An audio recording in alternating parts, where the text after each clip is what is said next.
Imagine this. You walk into a new job on your very first day. You've prepared, you've read the handbook, maybe you've even visualized how you'll impress your new colleagues. But the moment you sit down at that unfamiliar desk, surrounded by strangers, your stomach tightens, your hands get a little clammy, and your heart beats just a bit faster.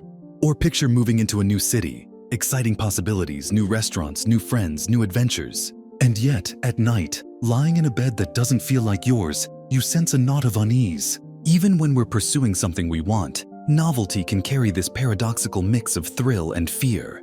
Why does the brain, which craves growth and exploration, also interpret new experiences as threats? Today, let's unlock this mystery, because once you understand why your brain reacts this way, you can learn to transform that discomfort into fuel for growth instead of letting it hold you back. To start, we need to recognize that your brain is not wired for happiness or even success in the modern sense. It is wired for survival. For hundreds of thousands of years, unfamiliar environments weren't just neutral, they were dangerous. If your ancient ancestors wandered into new territory, that unfamiliar sound in the bushes could be a predator. A new berry could be poisonous. A stranger could be hostile. Your nervous system evolved to flag the unknown as potentially life-threatening long before it ever had to worry about giving a presentation or meeting new coworkers. This is where the fight-or-flight system comes in. Whenever you face uncertainty, your amygdala, an almond-shaped cluster deep in your brain, scans the situation and sends out an alert. Cortisol and adrenaline surge through your bloodstream. Your heart rate increases, your muscles tense, your mind sharpens to detect danger. The irony is that in modern life, the new project at work or the first date doesn't actually require running away or fighting, but your body still reacts as if it might. So novelty, even when positive, sets off an ancient alarm system. Here's an analogy. Imagine your brain as a smoke detector. It's better for it to go off when you burn toast than to fail when there's a real fire. So it errs on the side of caution. But that means every time you step into the unknown, your alarm system lights up, even if what you're facing is an opportunity, not a threat. This is why you can feel that odd combination of excitement and dread at the same time. You're caught between two systems, the survival brain that fears change, and the higher brain, the prefrontal cortex, that seeks novelty and growth. Now, here's the key. Just because the alarm goes off doesn't mean you need to obey it. Understanding this is like realizing that the GPS in your car sometimes reroutes you in silly ways. It's trying to help, but it doesn't always have the full picture. So the question becomes, how do you stop treating novelty as pure danger and start using it as fuel for personal evolution? Let's break it down. First, normalize the discomfort. The unease you feel when starting something new isn't a sign that you're weak, unprepared, or not cut out for it. It's biology. Every human shares this wiring. Think of it like stage lights heating up the moment before a show begins. They're uncomfortable, yes, but they signal that something important is about to happen. Reframing the bodily symptoms as signs of readiness rather than fear can shift your mindset. Second, shrink the unknown. Your brain magnifies uncertainty, so the antidote is to give it specifics. If you're starting a new job, visit the office beforehand, learn the names of colleagues, or map your commute. If you're moving to a new city, walk the streets, find a coffee shop, learn one or two familiar routes. Each small detail you collect turns unknown threat into known environment. Neuroscience calls this reducing cognitive load. You're giving your brain a sense of control. Third, create rituals of safety. Humans are creatures of pattern. When everything feels new, even a small anchor, like a morning routine you carry into the new context, can calm the nervous system. Athletes do this before competitions, repeating the same warm-up or listening to the same song. You can do it before a presentation, a trip, or even a social gathering. Rituals trick the survival brain into feeling safe because predictability equals security. Fourth, use micro-exposures. Imagine dipping your toes into cold water instead of diving headfirst. If you fear networking, don't start by attending a giant conference. Begin with a one-on-one coffee. If you're anxious about moving abroad, start by traveling for a week to test the waters. Gradual exposure allows your amygdala to recalibrate. It learns, this is new, but I survived. Maybe next time I don't need to fire the alarm so loudly. Over time, novelty becomes less threatening and more energizing. Fifth, shift your inner narrative. Language is powerful. If you catch yourself saying, I'm terrified of this new role, reframe it as, I'm energized by this challenge. It sounds simplistic, but studies show that labeling arousal as excitement rather than fear changes performance outcomes dramatically. You're essentially teaching your brain that the sensations it's experiencing are signs of opportunity, not threat. And sixth, cultivate curiosity. Fear and curiosity are two sides of the same coin. When faced with the unknown, instead of asking, "What could go wrong?" train yourself to ask, "What could I learn here?" Curiosity activates different neural circuits than fear. It brings your prefrontal cortex online, shifting focus from protection to exploration. This is why children, whose curiosity is unfiltered, can find joy in situations that adults find intimidating. The good news? You can deliberately practice this mindset. Now let's zoom out and add a philosophical layer. Philosophers from Socrates to Kierkegaard have argued that the unknown isn't just a threat, but the very essence of human growth. Kierkegaard called anxiety the dizziness of freedom, that unsettling feeling when you realize you could step into countless possible futures. It feels uncomfortable, but it is also the birthplace of choice. Without that anxiety, there's no true freedom, no real possibility for growth.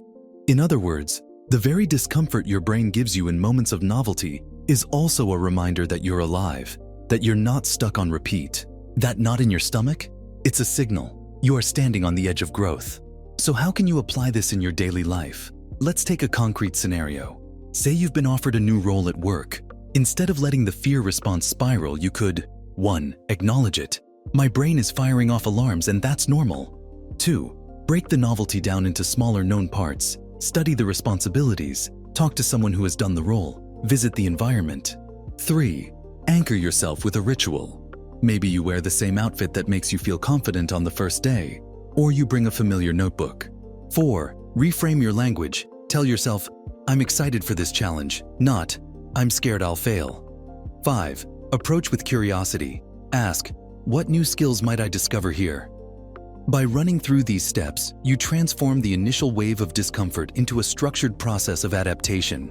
Think of it like taming a wild horse. You don't eliminate its energy, you learn to ride it. And once you do, novelty becomes less of a threat and more of a superpower. This is crucial because in our fast-changing world, the ability to adapt to new environments, technologies, and ideas is one of the most valuable skills you can develop. Those who can face novelty without being paralyzed by fear aren't just more resilient, they're more creative, more open, and more capable of growth. Instead of asking, "How do I stop being afraid of the new?" the better question is, "How do I use the energy of fear to propel me forward?" And the answer lies in understanding that your brain's smoke detector doesn't need to be silenced. It just needs to be interpreted correctly. When you feel that rush of adrenaline, don't mistake it as a signal to retreat. See it as the body's way of giving you extra fuel for the unknown. That fuel, directed wisely, can carry you into the very opportunities you've been waiting for. Let's take this idea even further. You've probably noticed that some people seem to thrive in novelty. They travel constantly, start new projects, and embrace change with what looks like ease. Are they simply braver or less anxious? Not really. What's different is how their brains interpret the signals. Through repeated exposure and mindset training, they've learned to read the alarm bells not as warnings but as invitations. Think about it. Every skill you've mastered was once unfamiliar. Reading, driving, even using your phone. The first time it felt overwhelming. Your brain flagged it as uncertain. But repetition created familiarity, and familiarity rewired your circuits. This shows us that novelty itself is not the problem. The problem is how long we stay in the phase of perceiving it as a threat. The faster we move from unknown danger to known challenge, the easier adaptation becomes. This is why embracing novelty is not just a psychological trick, but a neuroplastic process. Your brain physically reshapes itself when you lean into the unfamiliar. And here's something fascinating.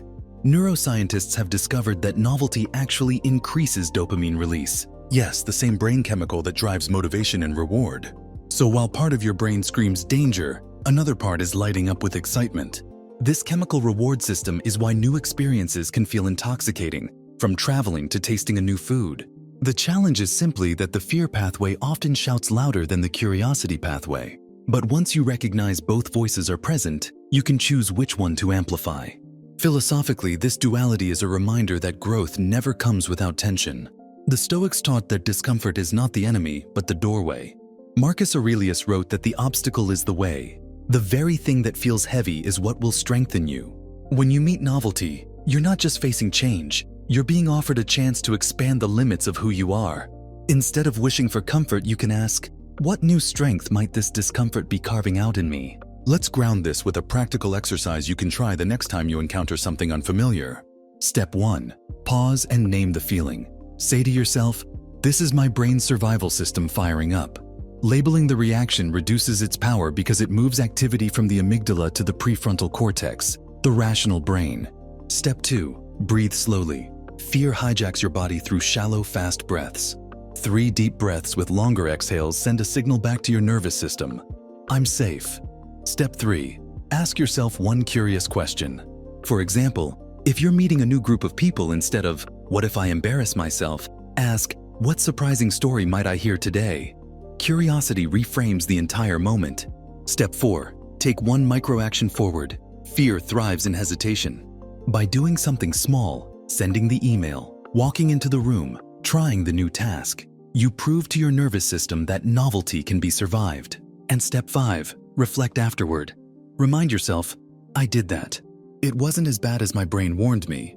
Reflection consolidates learning and rewires your circuits for next time.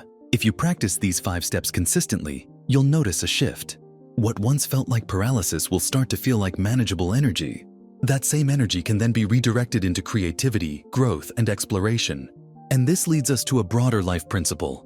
If you always avoid novelty, you'll stay safe but stagnant. If you always chase novelty without preparation, you may burn out. But if you learn to embrace novelty with awareness, acknowledging the fear, reframing it, and taking small steps, you'll unlock one of the most powerful mental toolkits available. Because the truth is, your greatest opportunities, new jobs, new relationships, new skills, will almost always come wrapped in novelty. They will almost always trip your alarm system. If you misinterpret that alarm as a stop sign, you'll miss them. But if you reinterpret it as a green light, you'll move forward while others hesitate. And that's where real transformation happens. Let's return to our earlier analogy of the smoke detector. You don't rip the batteries out when it goes off. You check the situation, and if it's just burnt toast, you keep cooking. Similarly, when your brain fires alarms in the face of the new, don't silence the system, just recalibrate your response. Check in, ground yourself, and then keep moving. Over time, novelty becomes not something to fear, but something to look forward to. And the more you do this, the more resilient and adaptive you become. This is perhaps the greatest skill of the modern age, adaptability. Unlike our ancestors, we live in a world where change is constant. Technology, careers, social structures. Resisting novelty means fighting the current. Learning to ride it means unlocking opportunities that others miss. So next time you feel that knot of unease at the edge of something new, remember, this isn't a flaw. It's your biology doing its job. But you have the awareness and tools to work with it, to interpret it differently, and to turn it into energy for growth. Your fear and your curiosity are not enemies. They are partners. One warns you, the other invites you. Together, they create the conditions for courage. And courage isn't the absence of fear. It's moving forward even with fear in your pocket. So if novelty feels uncomfortable, that's not a reason to stop. That's your sign you're stepping into the zone where real life unfolds, where possibility exists, where you can grow into the person you haven't yet met. And that's the point. You don't need to erase the fear of novelty. You need to learn to dance with it. If this perspective helped you see your own discomfort in a new light, share it with someone you know who is on the edge of change. And if you want more tools to unlock your mind and navigate life with clarity, make sure to like this video, subscribe, and join us here at Mind Unlocked, your toolkit for better thinking.